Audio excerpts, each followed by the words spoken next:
क्रान्तिकारी साथीहरूलाई मेरो भन्नु यति मात्र छ, अहिले बालेनको मुर्दाबाद भन्ने क्रान्तिकारी साथी तपाईकै छेउमा बसेको मित्र गृहमन्त्री हुँदै गर्दा 6 जना मान्छेको हत्या भएको थियो। बालेनको मुर्दाबाद भन्नेले, अहिले बालेनको मुर्दाबाद भन्ने कमरेडले त्यति बेला बाको मुर्दाबाद भन्न सक्ने दम छ हामीसँग। त्यो दम हामी जिम्मा लिन्छौँ, यो परिवारको जिम्मा लिन्छौँ, यो समुदायको जिम्मा लिन्छौँ। कहाँ छ खगेन्द्र सुनार? हिजो नेल लगाएर आएको भनेर खोजिएको थियो सदनमा, सडकमा। यहाँ छ खगेन्द्र सुनार, यो नेल लगाएर आएको खगेन्द्र सुनार हो। बाको दाइ बाउजूको हातखुट्टामा तेल लगाएर आएको खगेन्द्र सुनार होइन। हामी नेल लगाएर आएको एउटा विद्रोहीलाई कति बेला विद्रोह गर्नुपर्छ, कति बेला विरोध गर्नुपर्छ भन्ने कुरा हामीले बुझेर आएका छौँ। केही दिन अगाडि काठमाडौँमा भएको एक दुःखद घटनामा मुगुका 25 वर्षीय गणेश नेपालीको निधन भयो। उक्त घटनामा स्वर्गवास भएका गणेश नेपालीको आत्माको चिर शान्तिको कामना गर्दछु।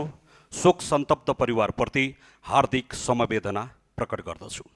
गणेश नेपालीको घटना भयो भन्ने खबर यो सदनमा हुँदै थाहा पाउँदै गर्दै गर्दा त्यस लगतै हामी उक्त घटनास्थलमा पुगेका थियौँ। माननीय गृहमन्त्रीसँगै हामी पनि पछि सास रहन्जेल आस बोकेर हस्पिटल पुर्याएर नेपालमा हुन्छ कि भारतमा हुन्छ कि कहाँ लिएर उपचार गर्न सकिन्छ भन्ने सन्दर्भमा रात दिन अहोरात्र खटेर हामी त्यो घटनालाई, त्यो घाइतेलाई उद्धारमा लागेका थियौँ। हामीले सास जोगाउन सकेनौँ र त्यसपछि आस मारेर निस्क्यौँ। यो घटनालाई सुरुदेखि प्रयास गरिरहनु भएका सम्माननीय प्रधानमन्त्री, आदरणीय गृहमन्त्री, परराष्ट्र मन्त्री, पार्टी सभापतिज्यू लगायत सबैले यो घटनामा उपचार लगायत यो घटनाको सत्य निरूपण गर्ने कुरा, न्यायिक छानबिन गर्ने कुरा र घटनामा संलग्नलाई कारबाही गर्ने सन्दर्भमा सरकारले गरेको पहल र दिएको यो विश्वासको लागि म नेपाल सरकारलाई धन्यवाद टक्राउन चाहन्छु।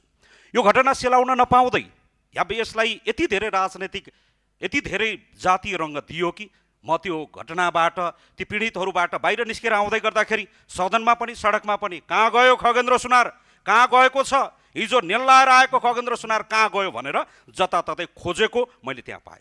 सम्माननीय सभामुख महोदय, यसलाई जातीय रूपमा भएको घटना मात्र होइन, मेरो घरको मान्छे, मेरो थरको मान्छे मर्यो, मलाई त्यसमा पीडा छ। तर यो थरमा मरेको यति मात्र होइन।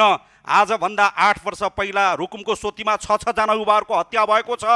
कालीकोटमा मनबिरे सार्कीको हत्या भएको छ, मनबिरे सुनारको हत्या भएको छ, मना सार्कीको हत्या भएको छ, बझाङमा हत्या भएको छ, कैलालीमा हत्या भएको छ, धेरै ठाउँमा देशभरि धेरै मान्छेको हत्या भएको छ। यो बीचमा सेते दमाईको हत्या भएको छ, सम्झना कामीको हत्या भएको छ, माया कामीको हत्या भएको छ, अङ्गिरा पासी, सङ्गीता परियार, अस्मिता सार्की, अजित बिजा, रेश्मिका परियार, मीना परियार, शम्भु सदा, श्रीकृष्ण विक, शिवशङ्कर दास, झुमा विक, लक्ष्मी परियार, श्रेया सुनार, रेशमा रसाइली, रूपमती दास, राजेश नेपाली लगायत धेरै दलितहरूको हत्या भएको छ।